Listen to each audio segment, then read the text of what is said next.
Got to working on this Ranger last night, and the guy I bought it from said, hey, just so you know, sometimes the water pump makes a funny noise and it leaks a little water. So I went ahead and ordered a new water pump because it's, better safe than sorry. Last night I started getting into it, and let me show you guys what I found.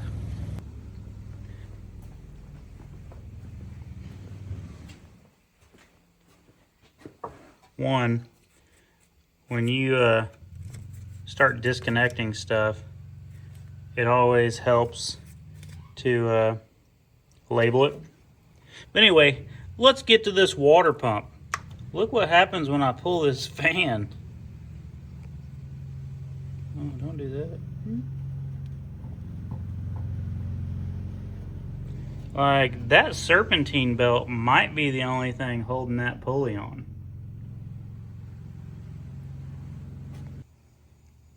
This is where we are at the end of day 3.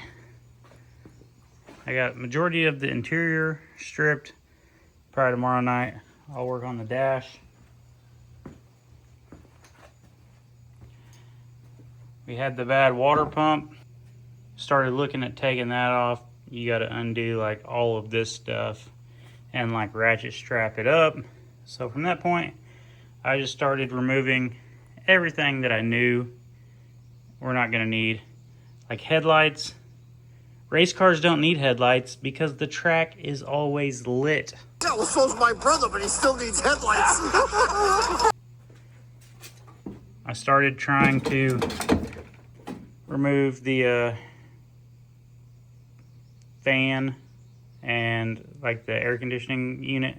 It's got a couple nuts on the inside under the dash, so that's why tomorrow I'm going to take the dash out. That way that can come out, and then we'll be ready to start on the water pump. We'll change the oil, spark plug wires, spark plugs. Like right now, my big thing is, do we leave the windshield wipers? We're leaving the windshield in. We're probably gonna get new wipers, but if something lands on the windshield, do we try to clean it, or do we just delete all this? Because if you guys have stripped a car, you know there's probably 30 to 50 pounds between this motor and all the mechanism that goes back and forth between the wipers. So something to sleep on tonight and think about. So as of right now, in the mail, I'm waiting on my cage. It will be in like 4 or 5 days. We got a cold air intake coming. That should be in by the end of the week. Same with the water pump. Like, we just have so much stuff. We're gonna do a detachable steering wheel. I don't know if I should like derby car it and just weld the hex head over the shaft and take the risk of possibly, getting weld slag on like any sensors, because I know this truck like does have like anti-theft and security, because like I see the light flash when you first turn the key forward. I thought about doing a baby window net on the back window, but yeah, we got a battery box coming that is like designed to mount on the cage that this thing has. We're gonna do a disconnect for the battery.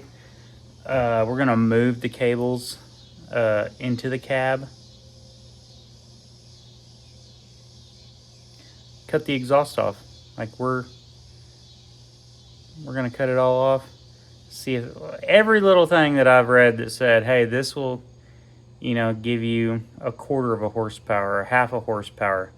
Like, all of that is going to add up in the end. And honestly, with the stuff that I'm looking at doing, I think we might be able to gain like 20, 25 horsepower from what it was stock.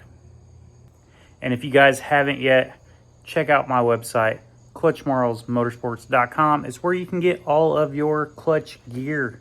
We got t-shirts, we got hoodies, we have GoPro mounts, like everything you need for filming a demolition derby. And, you know, maybe we'll make some Danger Ranger shirts. What do you guys think? All right, so last night I started working on getting the water pump off and eliminating everything that I didn't need. And I was going to carry on this journey tonight, working on the water pump.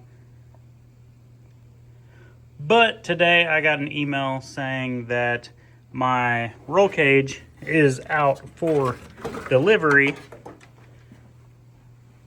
I think I'm going to start working on pulling the dash.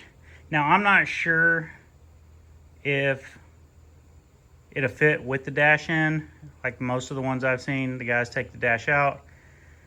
So I think I'm going to go ahead and start taking the dash out because, well, one, I need to get underneath there to remove the heater core, all that stuff. So the dash is coming out today.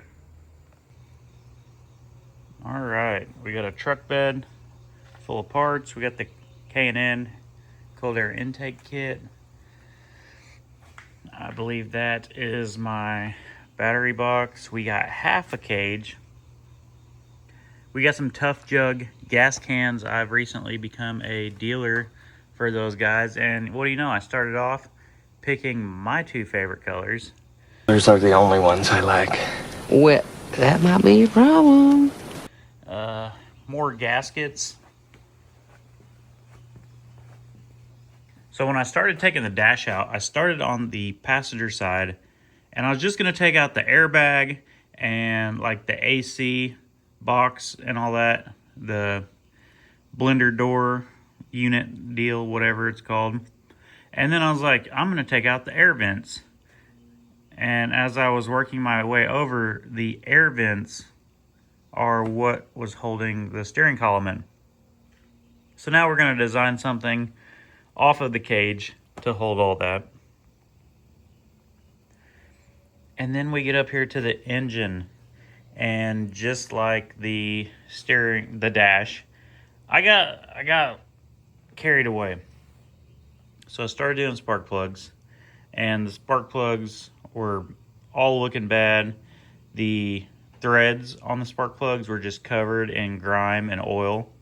So to me, that says the valve cover is probably leaking.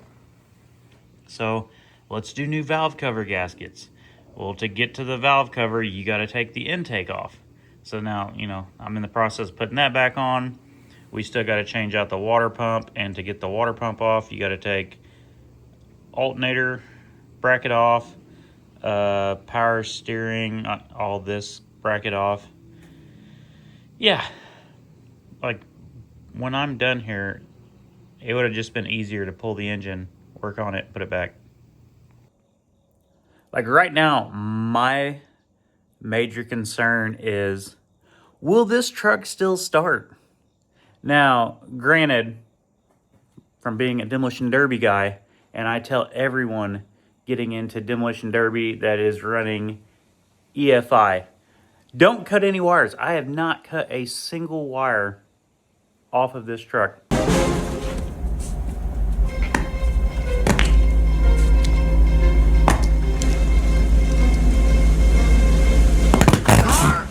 Go ahead, sir. I got half the engine tore down, and then while waiting on parts, I started doing that. So, like, I have to get this back together just to make sure that, you know, I can still start this truck.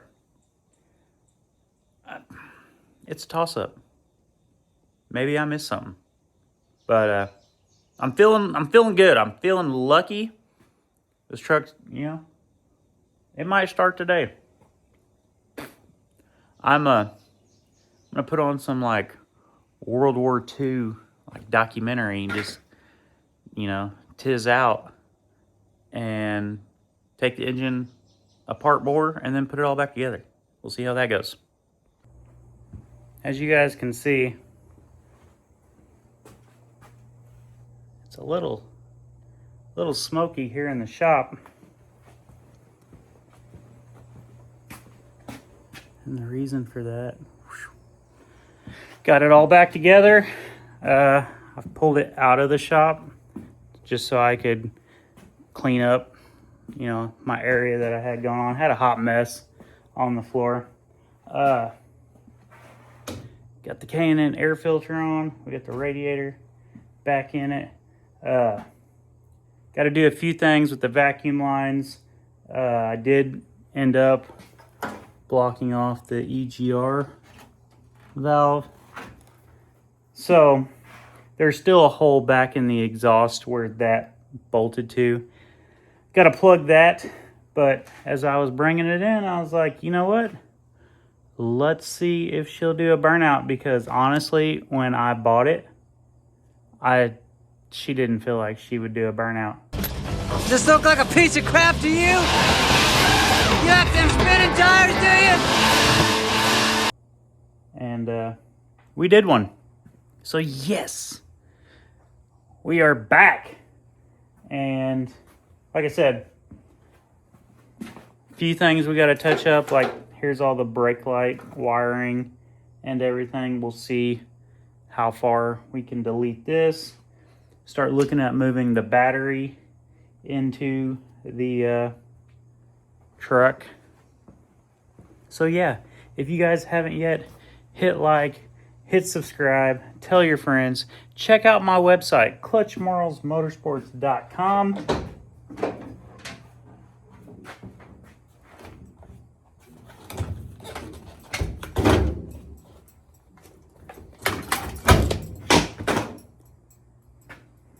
I forgot to do that. Yeah, we have to put the cage in here. Do we weld the doors? The rules don't really say you have to. But, yeah. Cage, racing seat, battery box, paint, lettering, weld the diff so that we can do both tire burnouts. And I think that's it. I'm sure there's tons of little things that I'm going to either miss or decide last minute to do. And yeah, we'll cross that together. Here we go.